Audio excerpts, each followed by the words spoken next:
Hey there, welcome back to the worst War Machine channel on the internet. I'm Malorian, and it's time for another War Machine battle report. And this one should be pretty interesting. I am going to be running a pretty crazy list, to be honest.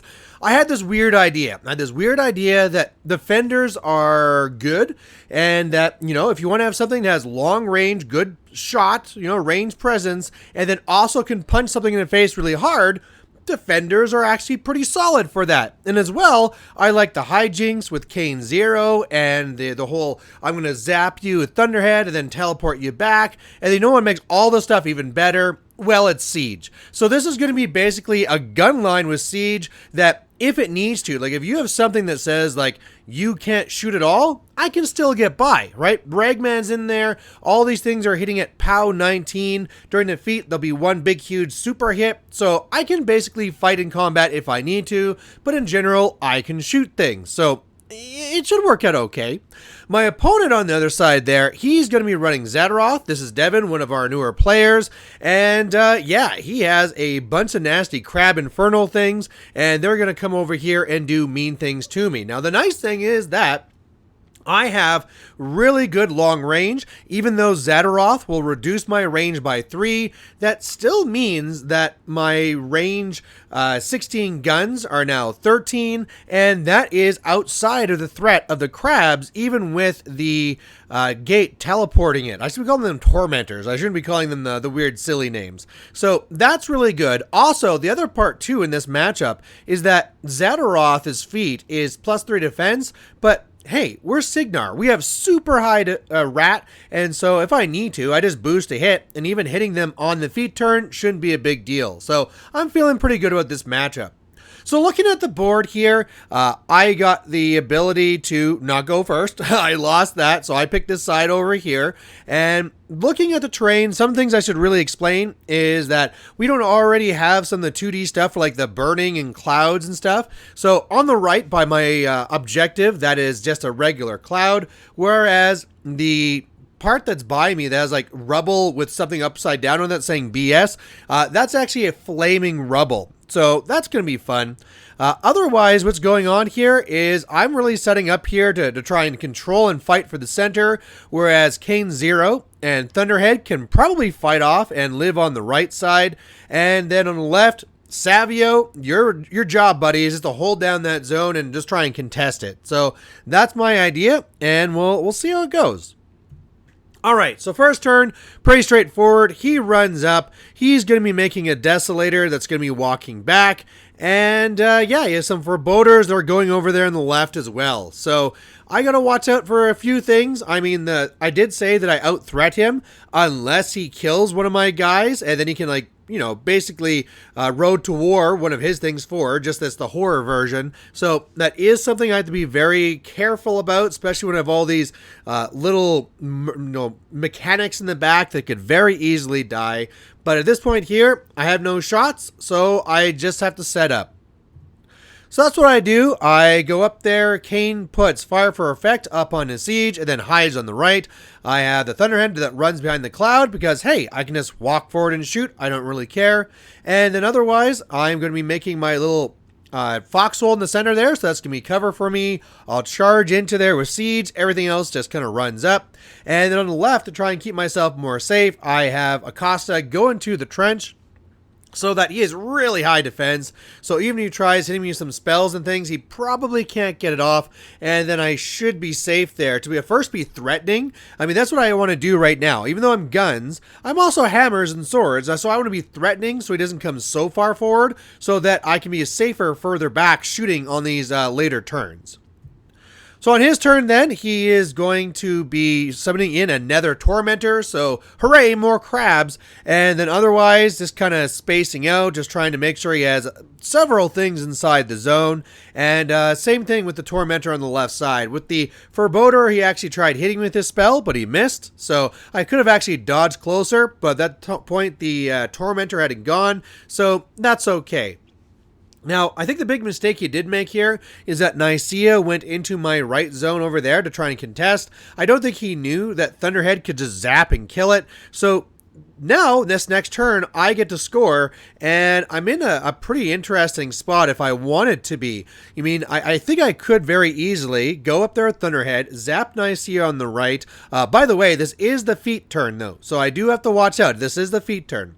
But on the right, I auto-hit with the Thunderhead, so I can just zap away Nicaea, claim the right zone, and that's easy smeezy. All right.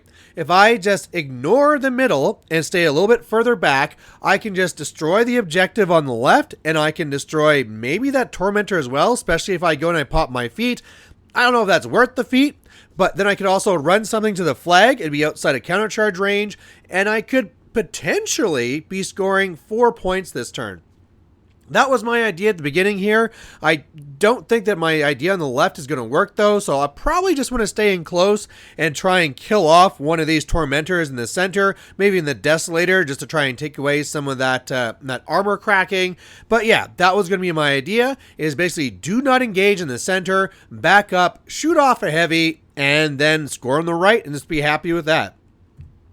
So part of this worked well, and part of this worked not whatsoever. So basically the way that things first fell apart is that Triumph gets a free shot in the maintenance phase. So I take that shot. I'm like, I need 7s to hit. And even if I miss, he's not going to come forward. Then he's going to put himself in threat of me. Well, I missed, and he's like, screw it, I'm coming forward. So, okay, that's all right. That Tormentor comes closer, and then I'm like, well, that's fine. That will just be the Tormentor I shoot off this turn. So I go to aim and shoot again with Triumph, boosting to hit, and I miss again. So it comes even closer. And now it's like, oh, this is not what I had planned whatsoever. So yeah, this is really, really bad. So all of a sudden, I had to turn this into, oh my god, hide, protect, protect. So the Thunderhead thing on the right, that's easy. I do that. Kane comes over, teleports him away, so he's still in the zone and scoring. That's great.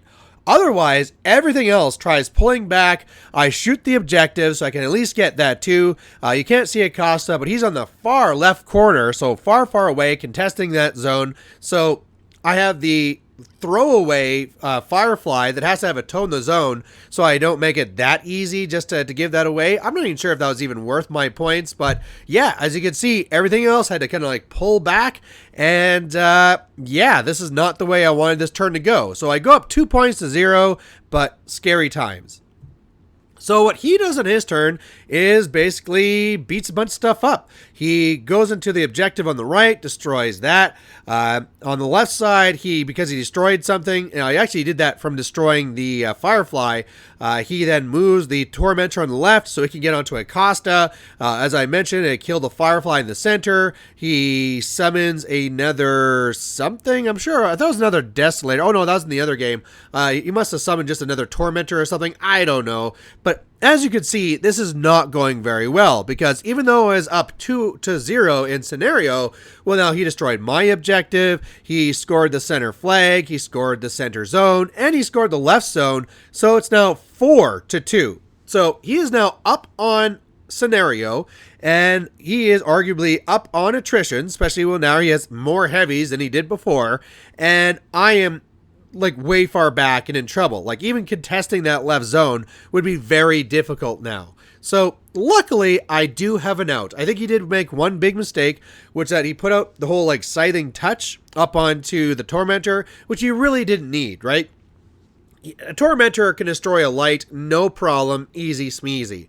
So what that meant though is that Zaateroth is camping nothing. And you'd think that she's safe because she's sitting there behind a forest. However, I have Mage Sight, which means I can see through there. Now, that's the good news. The bad news is that there's a lot of Tormentors there.